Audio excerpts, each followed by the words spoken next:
아멘. 반갑습니다, 여러분. 날씨가 많이 덥지만 여기는 좀 시원하잖아요. 그죠? 네, 우리 시원해요. 정리자면 덥나요? 더 세게 켜줄까요?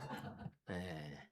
자, 그래서 이 시원한 장소에서 하나님께 예배를 드릴 수 있어서 너무 기쁩니다. 그리고 오늘 특별히 우리 박수영 형제가 오늘 성찬 메시지를 전해줬는데 사실 안타까운 사고였죠. 그냥 위험할 수 있었는데 오히려 그거에 대한 뭐 재수 없었다라고 생각할 수도 있고 다양한 생각을 할 수 있었는데 또 나누면서 누구를 원망하고 싶은 마음도 있었지만 로마서 8장 28절의 내용을 통해 하나님이 모든 상황을 통해 선을 이루신다.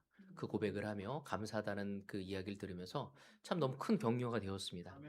참 세상 많은 사람들은 자신의 삶에 어려움과 고난과 역경이 왔었을 때 누구를 탓하든지 원망하든지 그리고 자신의 삶을 비하할 경우가 많은데 오히려 믿음을 갖고 있는 우리들은 주님 안에서 그 뜻이 무엇인지를 바로 인식하고 그리고 다시 힘차게 앞으로 나아갈 수 있다는 것이 참 큰 은혜지 않나라는 생각을 하게 됩니다. 자, 우리에게 놀라운 우리 성찬 말씀을 전해준 우리 박수영 형제에게 감사의 박수를 드립니다. 아멘. 감사합니다. 감사합니다. 오늘 아비 넥타이도 멋있었어요. 오늘 제가 여러분과 나누고 싶은 건요. 제목을 절망을 구원으로 변화시키는 하나님이라는 주제를 갖고 말씀을 나누고 싶습니다. 지난주에 사실은 제가 우리 사랑하는 재욱이의 연락을 받고 마음이 참으로 무거웠습니다. 어머님이 쓰러지셔서 지금도 의식을 깨어나지 못한 상황에 계세요. 그래서 그 이야기를 듣고 제가 예천에 가서 함께 기도하는데 많이 울더라고요.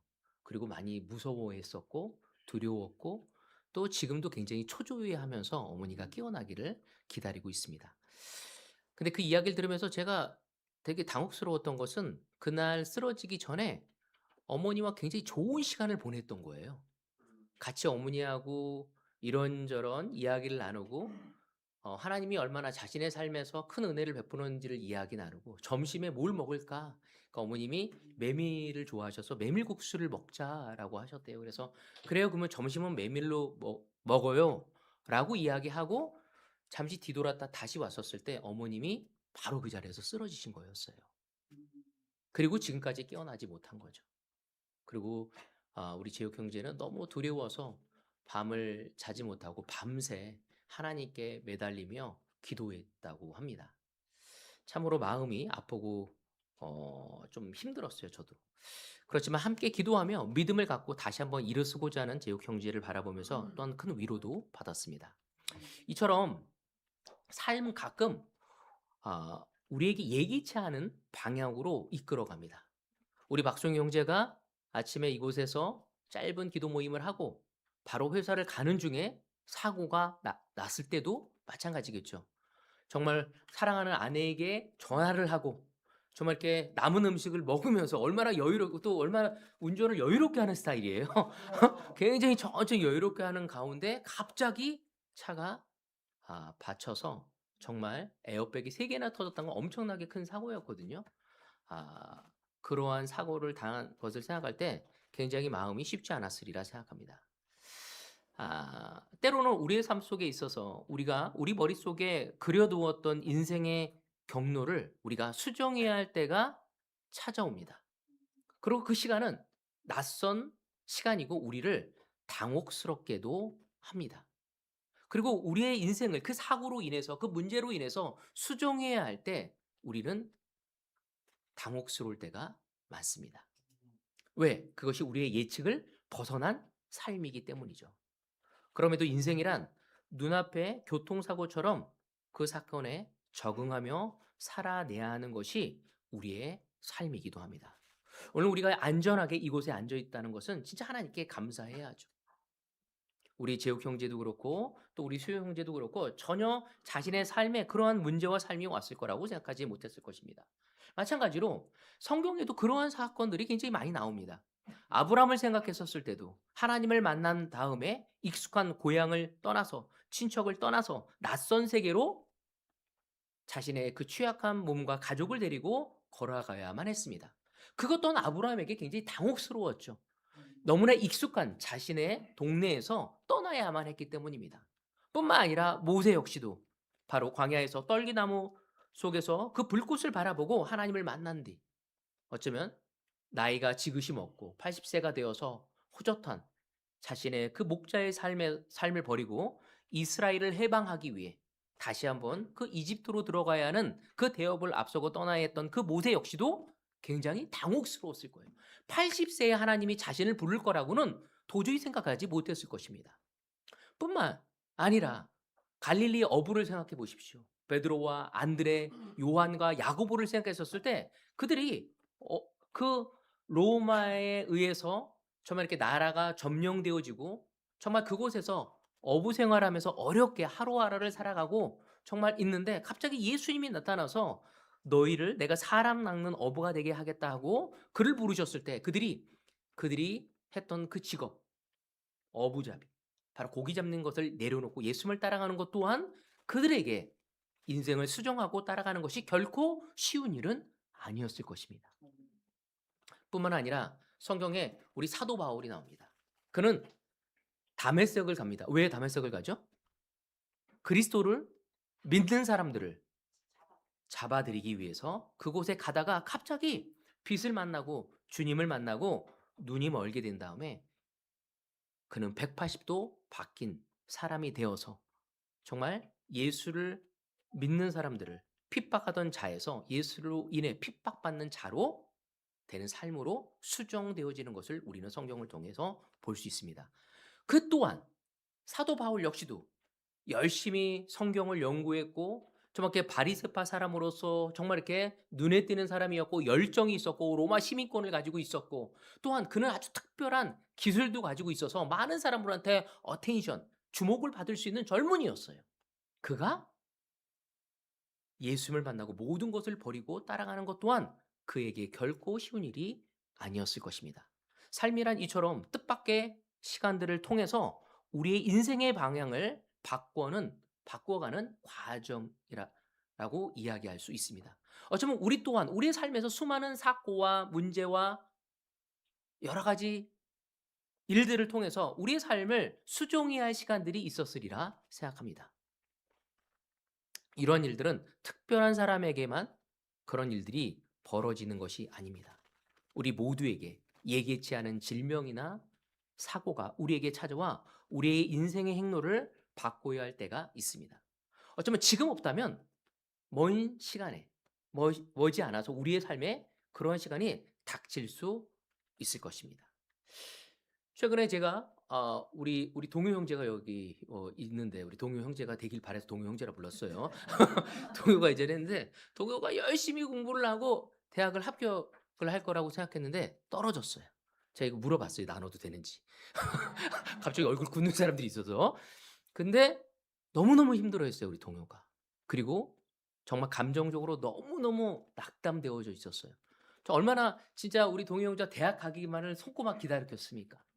그리고 좋은 성적을 이뤘고 그렇지만 정말 결과는 자기가 원하는 성적이 나오지 않았고 자기가 원하는 대학을 들어갈 수 없었어요. 그리고 자기 친구들은 대학을 가고 자신이 재수 생활을 해야 하는 그 강의실에 들어가 있었을 때 너무나마 비참하고 쉽지 않은 시간이었습니다. 혼자 엉엉 울기도 하고 괴로워했던 시간이었어요. 하지만 시간이 지난 다음에 어느 순간에 동료가 저에게 와서 나눴습니다. 삼촌, 저에게 이런 시련이 없었다면 제가 좀 더 깊어지고 성숙해지는 시간을 맞이하지 못했을 거라고. 전 동요를 보고 띵 하면서 그런 성숙한 이야기를 해서 너무 격려가 되었어요. 여러분 때로는 우리가 세운 그 인생의 항로에서 바뀌었을 때 우리는 굉장히 당혹스럽지만 하나님은 오늘 우리 수영 형제를 통해 이야기했던 것처럼 하나님은 그 상황을 통해서 역사를 이루시고자 하고 새로운 삶의 기회를 주고자 하신다는 것을 우리는 기억해야 합니다. 바로 그런 믿음의 존재이고 선택받은 사람이라는 것을 우리는 알아야 합니다. 오늘 저는 사도행전 16장의 말씀을 통해서 바울과 실라 역시도 그러한 당혹스러운 삶 속에서 놀랍게 하나님의 구원을 이루어가는 모습을 함께 보며 우리가 믿음의 확신을 세울 수 있는 시간이 되어지기를 바라고 싶습니다. 오늘 저희 첫 번째 포인트는요. 하나님의 인도하심은 우리의 계획보다 크다는 것입니다. 잠언에 보면 사람이 마음으로 자기의 앞길을 계획하지만 그 발걸음을 인도하시는 분은 누구라고요? 맞아요. 우리의 주님 하나님이시라고 이야기하고 있습니다. 바울은 1차 여행을 끝나고 너무나 격려가 되었습니다. 2차 여행을 따서 더 내가 세운 교회와 또 다른 교회를 세우기 위한 기대감을 가지고 정말 떠났습니다. 그래서 저 아시아 깊숙이 가서 말씀을 전하고자 하는 계획이 있었죠. 그래서 그는 애초 소아시아 그 서북부 비두니아 지방으로 들어가 복음을 전할 계획을 세우고 있었습니다. 그러나 사도행전 16장 7절에 보면 생각지도 못한 그 난관에 봉착하는 모습을 볼 수 있습니다. 무시아 가까이 이르러서 비두아니아로 들어가려고 하였으나 예수의 영이 그것을 허락하지 않으셨다. 그가 2차 여행, 1차 여행을 너무 놀랍게 하고 2차 여행 가서 정말 그 비두니아 가서 하나님의 말씀을 놀랍게 전하고 싶었는데 그가 무시아에 가까이 이르러서 거기에 들어갈 수 없었던 거예요. 왜 들어갈 수 없는지 성경은 예수의 영이 그것을 허락하지 않으셨다고 얘기했어요. 자세한 사항은 나오지 않았지만 어쨌든 그 길은 그에게 막혀버린 것이었습니다. 바울은 의아해서 이건 하나님의 영광을 위해서 예수님의 뜻을 이루기 위한 계획이었는데 1차 여행과 그렇게 크게 다르지 않은 하나님의 영광을 위해서 계획을 세운 건데 왜 이루어지지 않았지? 여러분 우리 또한 우리의 삶의 목적, 예수 그리스도를 살아가는 삶을 살아가겠다는 그 제자 결정을 하고 나서 여러 가지 목표를 세웁니다. 근데 그 목표가 이루어지지 않을 때가 있다는 거죠. 저 또한 그럴 때가 많았습니다. 목표를 세워서 이룬 것보다 이루지 못할 때가 많았죠. 근데 중요한 건 우리의 목적은 하나님께 영광을 드리고 그분의 뜻을 이해하고 그분과 더 가까워지며 그분이 나를 통해서 이루고자 하는 뜻을 더 기리는 것이 우리의 목적인 거죠. 근데 어느 순간 우리의 목적이 이루어지지 못했었을 때 우리는 낙당하고 하나님을 미워하고 하나님을 멀리하고 하나님을 원망할 때가 있다는 것입니다. 근데 하나님은 그 순간을 통해 무엇인가 이루고자 하신다는 거죠. 내가 원했던 결혼 생활은 이건 아니었는데 내가 생각했던 제자 삶은 이것이 아니었는데 내가 원했던 직장 생활은 이것이 아니었는데 내가 원했던 내 아이들의 자녀의 양육은 이것이 아니었는데 라며 우리가 부닥칠 수 있다는 것입니다. 무엇인지 모르지만 바울 역시도 하나님의 뜻을 이루고자 했지만 하나님의 영이 다른 것이 아니라 하나님의 영이 그것을 막았다고 이야기합니다. 그때 바울의 일행은 내륙이 아닌 해안지대로 내려갑니다. 바로 드로아에 이르렀고 거기에서 환상을 보게 됩니다. 같이 봅시다. 9절. 여기서 밤에 바울에게 환상이 나타나는데 마케도니아 사람 하나가 바울 앞에 서서 마케도니아로 건너와서 우리를 도와주십시오 하고 간청하였다. 바울은 너무나 고민에 사로잡혔고 기도도 하고 있었고 하다가 바로 그는 해안가 쪽으로 내려와서 그 곳에서 기도하는 가운데 바로 환상을 보게 된 것입니다. 그는 이 환상을 보고 나서 즉시 사모드라게와 네아폴리를 지나서 빌립보에 이르게 됩니다. 이것은 그들에게 있어서 예상치 못한 상황이었죠. 그들은 아시아 깊숙하게 더 내륙으로 돌아가는 것이었는데 바다를 건너 어디로 가라는 거예요? 유럽을 향해 가라고 이야기합니다. 그들이 어려움을 당했었을 때 그들의 계획과는 다른 상황이 벌쳐졌을 때 하나님은 그것을 통해 그 복음을 아시아에서 전하던 그 복음을 유럽의 첫 성문인 빌립보에 들어가 유럽의 선교의 문을 여시는 역사를 이루시게 된 것입니다. 너무 놀랍지 않습니까? 만약에 그렇지 않았다면 유럽에 복음이 전해졌을지 전 잘 모르겠습니다. 하지만 하나님은 너무 놀랍게 그 바울이 가고자 하는 계획을 틀어서 막으시고 그의 꿈속의 환상을 보게 하시고 그쪽으로 갈 수 있는 길을 인도하십니다. 그래서 유럽에서 복음을 전하는데 너무 놀랍게 거기서 누굴 만나죠? 두아디라 출신인 바로 자주세 옥감 장수인 루디아를 만나게 됩니다. 이 루디아는 어떤 여자였어요?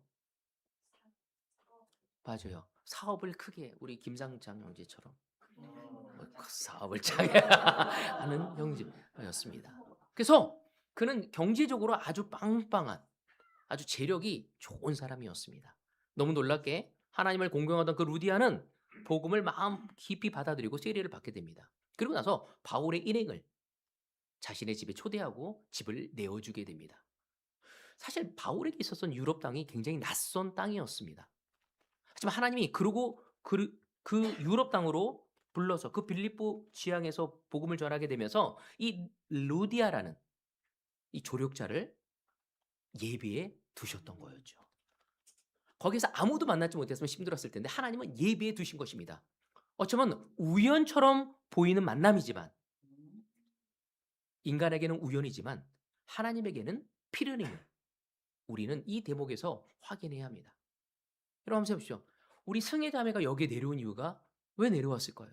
서울에서 태어나서 서울에서 자랐고 서울에서 대학을 다녔는데 왜 대구에 왔죠? 최상황 형제를 하나님이 사용하셔서 그녀의 마음을 딱 잡게 하시고 대구에 내려오게 하신 거죠. 그는 최상황 형제가 아니라 하나님 때문에 내려온 거죠. 저도 아내와 생각했어요. 저희 아내는 대구에 내려올 때 너무 쉽지 않았다는 얘기를 늘 이야기했습니다. 근데 제 아내가 항상 하는 건 나는 뉴욕에서 살고 있었고 정말 그래서 자신의 커리어를 넓히 있었지만 하나님을 위해서 그 커리어를 버리고 대한민국에서 복음을 전했는데 왜 또 대구지? 하라는 생각이 들었던 거였죠. 저 또한 그런 생각이 있었습니다. 그렇지만 하나님은 바로 이곳에 와서 너무 놀랍게 제 삶에 놀라운 친구들과 관계를 허락하시게 된 거죠. 이것은 우연이 아니라 하나님의 특별한 계획이었고 바로 인도하심을 우리는 확신할 수 있어야 합니다. 그러기에 여러분의 옆 사람이 아주 특별한 사람임을 우리는 알아야 돼요. 한번 얼굴을 한번 봐주세요. 특별한 존재가 내 옆에 있구나. 그냥 있는 게 아니에요. 때로는 내가 여기 왜 있지? 그건 우연이 아니었어요. 바로 하나님의 이러이러 여러 과정을 통해서 우리를 이끄셨음을 우리는 알아야 합니다. 그러나 그런 낯선 길목마다 하나님은 미리 또 이미 우리를 위해 사람과 상황을 예비해 두셨음을 시간이 흐른 뒤에야 비로소 깨닫게 되는 것이 신앙의 여정입니다. 저도 대구 내려올 때 너무 기쁨으로 얼마나 좋아요. 와, 너무 기쁘다. 정말 여기서 우리 정미와 관계를 가질 수 있고 상창이와 관계를 가질 수 있고 정말 우리 준호라는 친구를 만날 수 있구나 하면서 가면 됐는데 하나님 이유가 무엇입니까? 하면서 막 기도하면서 이곳에 보내게 된 그 사람을 원망하면서 힘들어하며 정말 내가 끝까지 제자 삶을 살아야 한다는 말인가 하면서 고민했던 제가 그것이 얼마나 우스운 것인지를 나중에 깨닫게 되어지는 거죠. 와, 하나님이 결론은 나를 보호하시려고 했고 새로운 계획이 있으셨구나. 이런 것을 알게 되어지는 것입니다.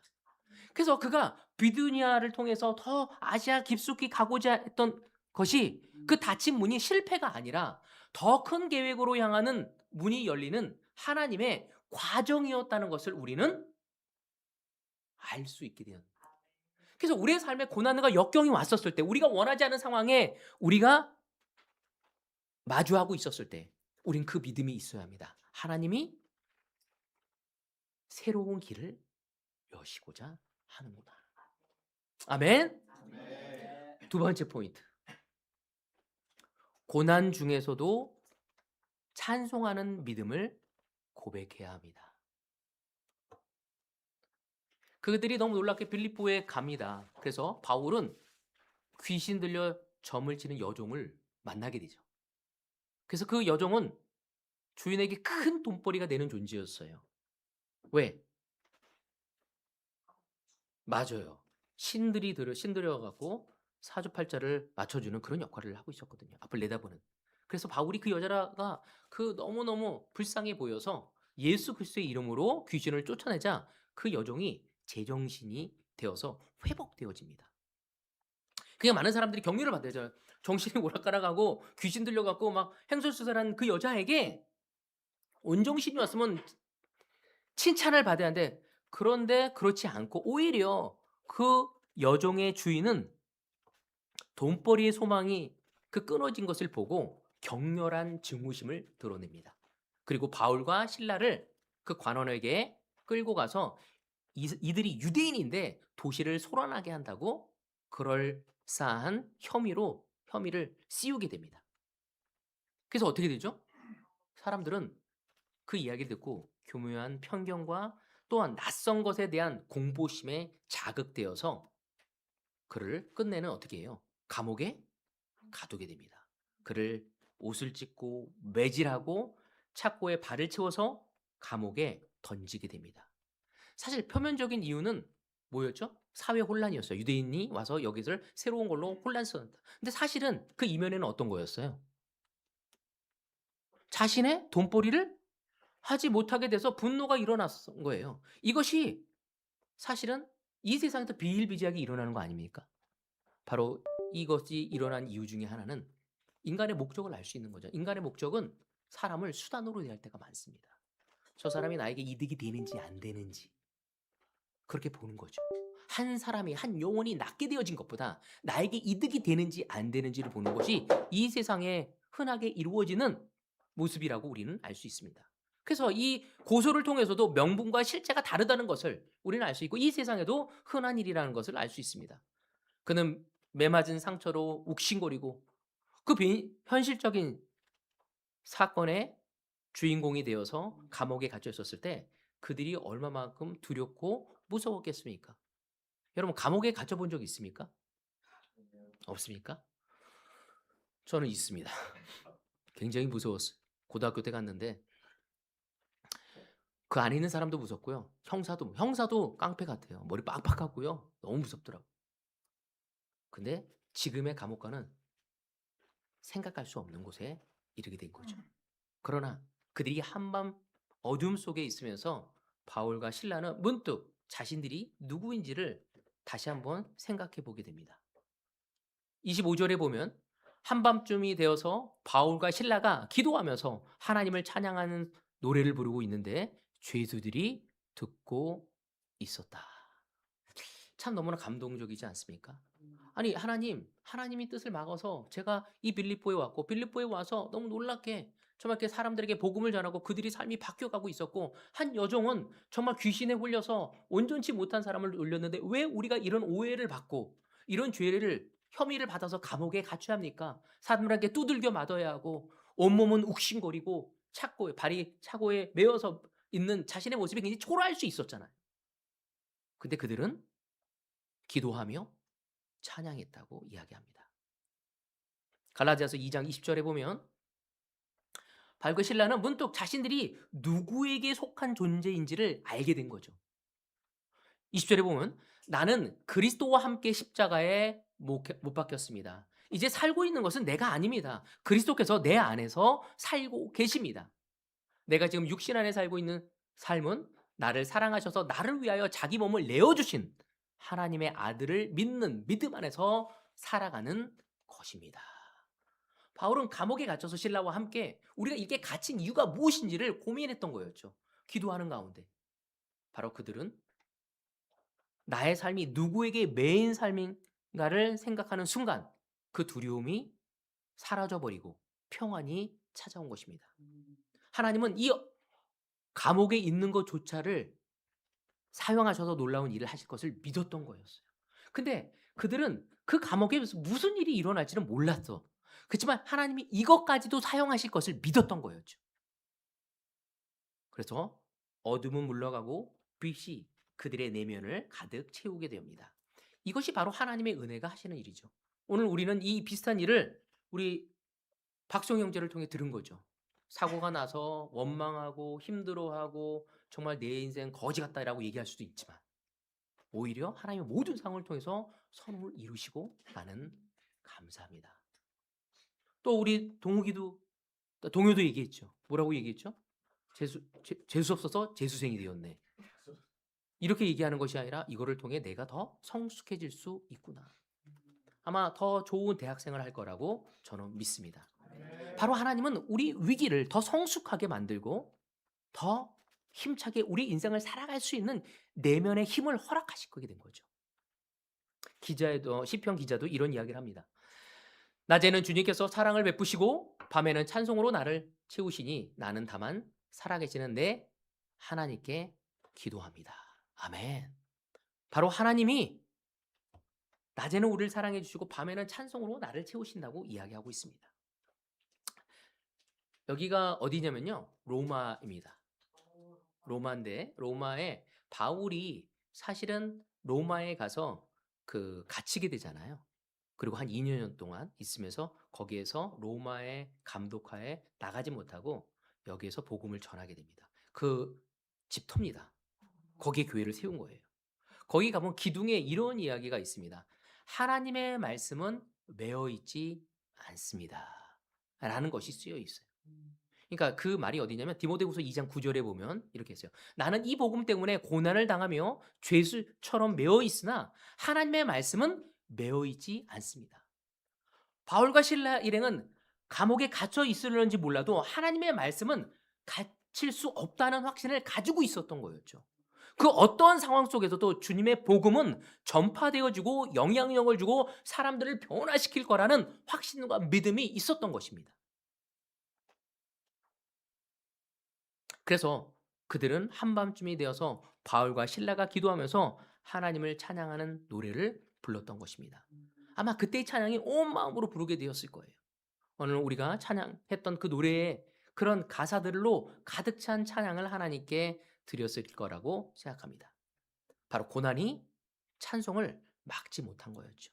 오히려 고난 속에서 부르는 그 찬양과 기도야말로 우리의 진실한 신앙을 고백하는 시간이라고 이야기할 수 있습니다. 형제자매 여러분, 지금 우리의 삶에 어렵고 내가 원하지 않은 상황에 우리가 봉착해 있다면 주님께 기도하며 찬양하며 하나님이 그것을 선하게 이루실 것을 믿고 우리의 주어진 삶에 열정과 마음을 다하는 우리가 되어지기를 소망합니다. 마지막 세 번째는 위기는 구원의 문이 열리는 전환점이라는 것입니다. 나중에 이 위기란 단어를 여러분에게 좀 설명을 하고 싶은데 16장 31절을 보면서 얘기하도록 하겠습니다. 그들이 대답하였다. 주 예수를 믿으시오. 그리하면 그대와 그대의 집안이 구원을 얻을 것입니다. 어떤 장면이 나왔냐면 제가 그 구절을 안 읽었지만 바울과 실라가 찬송이 울려 퍼지자 그때 어떻게 되죠? 맞아요. 큰 지진이 감옥 터전을 흔들게 되고 문이 열리고 모든 죄수가 메인 것에서 벗어나게 됩니다. 그때 잠에서 깬 간수는 죄수들이 다 도망간 줄 알고 자결하려고 합니다. 그때 바울이 바로 얘기합니다. 그대는 스스로 몸을 해치지 마시오. 우리가 모두 그대로 있어 하고 외칩니다. 간수는 등불을 들고 들어가서 두려워 떨며 바울과 실라 앞에 엎드리게 됩니다. 그 이유는 그 지진이 무서워서가 아니라 전혀 예상할 수 없는 큰 사건이었어요. 왜? 지진이 울려지고 착고가 풀리고 죄수들이 나갈 수 있는 상황이 벌어진 거죠. 근데 로마에서는 뭐라고 그랬죠? 죄수를 놓치면 어떻게 돼요? 사형이에요. 그러니까 그 두려움이 있었기 때문에 엄청난 위기 앞에 그들이 서 있었던 거였죠. 제가 그래서 그 위기라는 단어를 좀 찾아봤는데 이 설교를 준비하면서 위기라는 단어가 영어로 뭐냐면 crisis라는 단어거든요. 근데 이거를 헬라로 찾아보니까 크리시스 똑같은 단어더라고요. 크리시스라고 읽을 때만 좀 다르더라고요. 근데 이 단어가 어떻게 나오냐면 질병이 전개되는 과정에서 환자의 회복과 죽음을 결정짓는 아주 중요한 전환점을 가리켜서 하는 말이 이 크리시스라는 단어였어요. 죄송합니다. 근데 그 크리시스라는 단어를 동사로 보면은 크리네인이라는 단어인데 중요한 결정을 내리다는 뜻인 것입니다. 그래서 삶의 위기란 우리는 우리 삶의 위기를 많이 겪잖아요. 그 위기란 뭐냐면 어떤 의미에서 중요한 결정을 내려야 할 전환점이라는 것입니다. 그냥 낙담하고 비관되어져서 원망하고 그리고 누구를 원망하고 탓하는 삶으로 가는 것이 아니라 중요한 결정을 내려야 할 전환점이라는 거죠. 만약에 그 간수가 그 도망친 줄 알았던 죄수가 다시 착고에 치이고 문을 닫은 채 그냥 안도만 했다면 그 간수의 삶은 어떻게 됐을까요? 그냥 간수의 삶대로 살다가 죽었을 것이에요. 그러나 그가 그렇게 하지 않고 바울과 실라 앞으로 나아가서 아주 진실한 실존적 질문을 그에게 던지게 됩니다. 30절에 보면 그들을 바깥으로 데리고 나가서 물었다. 두 분 사도님, 내가 어떻게 해야 구원을 얻을 수 있습니까? 그때 바울이 대답을 하죠. 31절에 보면 주 예수를 믿으시오. 그리하면 그대와 그대의 집안이 구원을 얻을 것입니다. 왜 이 이야기를 했을까요? 간수는. 간수는 갇혔었을 때 어떤 죄수가 감옥에 와서 그리고 간수도 알았을 거야. 이 사람이 왜 잡혀왔는지 억울할 수도 있다는 생각이 있지만 간수는 지켜야 하니까. 근데 그들이 원망하고 불평하고 두려워 떠는 것이 아니라 오히려 기도하며 찬양하는 모습을 보면서 그 바울과 그 신라의 일행이 진정한 자유인이라는 걸 보게 된 거예요. 어디에서든지 매이지 않고 찬양하고 기도하고 기뻐하며 그리고 풀려날 수 있는 기회 속에서도 자기의 목숨을 살리는 그 모습을 보면서 그는 무엇인가를 보게 된 거죠. 마치 고린도전서 9장 19절에 있는 내용처럼 나는 어느 몸에 누구에게도 매이지 않은 자유의 몸이지만 많은 사람을 얻으려 스스로 모든 사람이 종이 되었습니다. 얼마나 멋있습니까? 모든 것에 자유롭대요. 그렇지만 내가 제호를 얻기 위해 내가 제호의 종이 되겠다. 내가 정만이를 얻기 위해 정만이의 종이 되겠다. 그냥 사랑하기 때문에 내가 밑으로 들어간다는 것이죠. 자기를 세상의 중심에 놓지 않는 사람들. 그리고 그 세상에서 모든 것을 자유로움을 이야기하는 그들이 매력으로 느껴졌던 것입니다. 바로 그렇기에 그들은 신라와 바울에게 질문했고 그 답을 얻고 간수와 가족들은 모두 세례를 받고 음식을 마련하고 사도들을 대접하며 이제 한 형제가 되어진 거죠. 너무 참 신기한 장면 아닙니까? 이 빌립보에서 감옥에 갇힌 사람과 간수는 굉장히 큰 차이가 나는 관계인데도 불구하고 그들이 함께 하나가 되어 믿음 안에서 가족이 된 것입니다. 삶의 토대가 흔들릴 때 우리는 어지러움을 느끼고 당혹감에 빠지고 두려움에 사로잡히기도 합니다. 그러나 토대가 흔들리는 그 순간이야말로 하나님이 우리를 더 큰 세계로 이끄시고 거대한 문을 여시는 순간임을 잊지 말아야 합니다. 위기는 끝이 아니라 결단의 자리이고 그 결단 앞에서 우리가 어떻게 반응하냐에 따라 주님의 그 구원의 문이 열리기도 하고 닫히기도 한다는 것을 우리는 이 사도행전 16장을 통해서 배우기를 권합니다.